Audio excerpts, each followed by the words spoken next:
Esta es la entrevista de Fausto Yepes, hoy con... A esta hora el contacto es con el abogado Josué Almeida, director de Asuntos Regulatorios de la Secretaría Jurídica de la Presidencia de la República, para hablar sobre este veto parcial que ha causado ya las primeras reacciones, al menos en el Parlamento ecuatoriano. Doctor Almeida, gracias por estar con nosotros. Fausto Yepes le saluda. Bienvenido. Fausto, muy buenas tardes, muchas gracias por la invitación y un saludo a todas las personas que nos escuchan. Gracias, doctor Almeida. Bueno, primero yo creo que vale la pena precisar algunos de los puntos principales de este veto parcial. Más adelante, pues seguramente comentaremos de las reacciones que vienen ya desde el legislativo, donde hay algunas voces también que estaban inclinadas por el veto total a esta ley de comunicación. Pero ¿cuáles son los puntos que ustedes destacarían y que podrían generar o que han generado de alguna forma ciertos cuestionamientos? Seguro, Fausto. Bueno, de entrada, indicar que lo que se ha planteado por el presidente de la República es una objeción de carácter mixto. De los 51 artículos que se observan, 17 se envían a la Corte Constitucional para que resuelva en el término de un mes y 34 se envían a la Asamblea Nacional para que lo resuelva en 30 días posteriores. Es decir, en 60 días ya tendríamos la ley aprobada. Y los temas concretos, bueno, los que hemos enviado a la Corte Constitucional son los que consideramos más agresivos en contra del ejercicio del derecho a la libertad de expresión, toda vez que el mayor compromiso del presidente de la República es tener una ley que no interfiere en la actividad periodística, que no limite los contenidos y, por supuesto, que permita el libre intercambio de información y la protección de la opinión. Así que todos los puntos van en esa línea, mi estimado Fausto. Había los cuestionamientos, por ejemplo, por la acción de la Defensoría del Pueblo, que venía a ser un poco una reedición de la Supercom, algo que fue de alguna forma uno de los principales problemas para el ejercicio de la comunicación en nuestro país. Correcto, ese es uno de los temas más graves que encontramos en la ley aprobada por la Asamblea Nacional. No solo lo que era la Supercom, sino lo que era la Supercom, pero reforzada. Al punto, y esto es una cosa increíble, la Asamblea Nacional aprobó la figura del derecho a la verdad, controlado, por supuesto, por la Defensoría del Pueblo. Es decir, que una autoridad pública, independientemente de la función que sea, nos diga qué es verdad, qué es mentira, en un estado de control digno de las distopías, de autoritarismos y de dictaduras. Esas son las cosas graves que hemos considerado enviarlas a la Corte Constitucional. Es importante también señalar que este tipo de cosas, como usted las menciona, graves, recibieron algunos cuestionamientos principalmente de gremios relacionados con los periodistas, de los medios de comunicación. ¿En qué cambiaría una resolución de la Corte Constitucional? Porque sí hay todavía una preocupación respecto a estos temas. Gracias, Fausto, por su pregunta. Para sustentar nuestra argumentación frente a la Corte, nos hemos basado en los estándares universales de interamericanos de derechos humanos. Hemos tenido apoyo de la Relatoría de Libertad de Expresión, de la Comisión Interamericana de Derechos Humanos, y si es que la Corte Constitucional toma nuestro criterio, lo que sería bueno es que a través de su jurisprudencia, que es vinculante, estos temas se quedarían de alguna manera blindados. Es decir, la Corte Constitucional emitiría normas de obligatorio e inmediato cumplimiento para la Asamblea Nacional, para el Gobierno Nacional, que no podrían ser luego regresivos. Es decir, luego no se podría intentar nada que implique una regresión de derechos, en caso, por supuesto, de que la Corte Constitucional adopte nuestra posición en el tema. ¿Creen ustedes que había un proceso de persecución a los medios, a los periodistas en general, con la ley tal cual estuvo aprobada por la Asamblea Nacional? Con la ley aprobada por la Asamblea Nacional, sin duda alguna que se abría esa posibilidad, no únicamente a través de la Defensoría del Pueblo, a través de la figura de los defensores de audiencia, por ejemplo, que llegaban a ser mediadores entre los medios y entre la ciudadanía. Es una puerta gravísima, realmente. O darle la facultad al Arcotel de aprobar los planes de comunicación de los medios antes de entregarles las concesiones y frecuencias. Es decir, autocensurar a los medios, imponer una autocensura antes inclusive de que los medios de comunicación ya estén operativos. Y otra herramienta más, que esta ley era bastante reiterativa en su contenido, es obligar a los medios a participar en determinados talleres, a difundir determinadas campañas, siendo eso una herramienta para luego imponer contenido, para adoctrinar a través de los medios de comunicación y adoctrinar a los medios. Es decir, una serie de herramientas sumamente peligrosas de parte de quien sea que ostente el poder en el futuro. Y esta era una de las alertas que precisamente salió de los gremios, de este poder que se le daba a ciertas instancias del Estado para poder controlar los contenidos, para poder determinar lo que decíamos hace un momento, qué es verdad o qué es mentira, qué es verdad o qué es falso, qué está o no contextualizado según el capricho del mandante de turno. Tal cual, Fausto, como usted lo ha dicho, lastimosamente parece que esa es la intención de los legisladores que aprobaron el informe de minoría.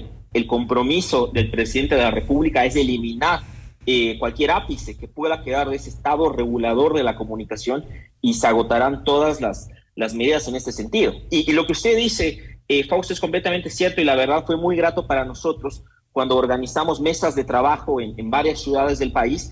Efectivamente, eso era algo de lo que más les preocupaba a los miembros de los medios de comunicación, y no solo los comunicadores, a la ciudadanía en general, porque al final del día estas herramientas no únicamente que afectan a los medios de comunicación, nos afectan a todos, porque todos tenemos libertad de escoger qué es lo que queremos escuchar, qué es lo que queremos ver, qué es lo que queremos leer. Con esta ley, conforme fue aprobada por la Asamblea Nacional, se vedaba esa posibilidad a los ciudadanos, lo cual es gravísimo para la vida en democracia. Lo primero, ¿por qué no un veto total? Es lo que habían analizado varios sectores, inclusive ahora el Partido Social Cristiano lo ha dicho. Ellos esperaban un veto total a la ley. Habían gremios, algunas organizaciones que estaban de alguna forma pidiendo este veto total. ¿Por qué no? Fausto, de entrada, quiero dejar bastante en claro que una objeción total no hubiese implicado en lo absoluto no tener una ley de comunicación. Recordemos que la ley original presentada por el presidente de la República apenas entró al mandato, era una ley de libertad de expresión corta, concreta y eficiente en la protección de derechos. Eso era lo que nosotros originalmente pensábamos y lo que ofrecimos al pueblo ecuatoriano en campaña, y luego lo pusimos al debate de la legislatura. Entonces, teniendo eso claro, no se tomó la decisión de la objeción total porque debemos recordar que conforme a la Constitución de la República, enviar una objeción total implicaba que de aquí, en el término de un año, la Asamblea Nacional podía ratificarse en lo que aprobó originalmente sin que medie de manera alguna comentario de la función ejecutiva o por lo menos la posibilidad de que los medios de comunicación o la ciudadanía en general pueda pronunciarse y aún se pueda cambiar el texto. Es decir, el veto total implicaba un riesgo a largo plazo. Correcto, estimado Fausto. Nos daba este año de vigencia de la ley tal cual está ahora, y en un año la Asamblea Nacional podía ratificarse en lo originalmente aprobado. En cambio, en esta estrategia que nosotros hemos considerado, tenemos la gran oportunidad, y que la tomamos de manera responsable, de ofrecer un texto alternativo y de permitir que la Corte Constitucional se pronuncie, generando un debate nacional de índole social y jurídica, sin duda. Viene ahora entonces un juego político necesario y sin duda para poder lograr que esto se consolide tal cual lo ha propuesto el Ejecutivo. ¿Cómo ven ustedes las fuerzas? Ya hay oposición por un lado, y básicamente la oposición es por dos lados. Partido Social Cristiano, que optaba por un veto total, UNES, que prefería la ley tal cual la enviaron. ¿Cómo van a lograr un acuerdo o llegar a que esto se consolide? Fausto, debemos recordar que en la Asamblea Nacional, en el Pleno, primero se debatió un informe de mayoría. El informe de mayoría, construido con otras bancadas, tenía una propuesta muy sensata en su mayoría. Muchos de esos aspectos nosotros lo hemos incorporado en nuestra objeción. Recordemos también que el informe de minoría, que es finalmente aprobado, tuvo alrededor de 70 votos.